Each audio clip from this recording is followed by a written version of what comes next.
Inštitút som si vybral z toho dôvodu, že keď som hľadal ďalšie možnosti štúdia, tak na internete som natrafil na túto stránku a videl som tam aj známych ľudí zo Slovenska, ktorí tu študovali.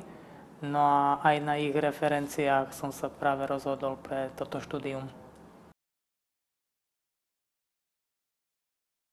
Práve to ma zaujalo asi tiež tak najviac na tom, ten e-learning, že vlastne dá sa to z pohodlia domova absolvovať, takže určite veľké pozitívum na tomto štúdiu.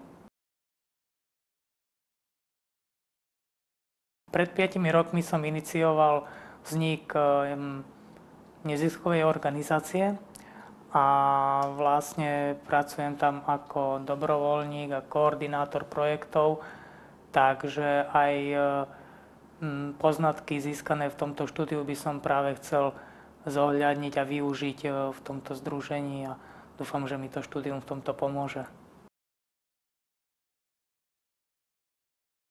Vlastne keď som prezeral stránky, zaujala ma práve aj tá možnosť štipendia pre ZTP občanov a rozhodol som sa, že skúsim práve to využiť, že či mi to bude schválené, nebude. Bolo to schválené, za čo som veľmi vďačný.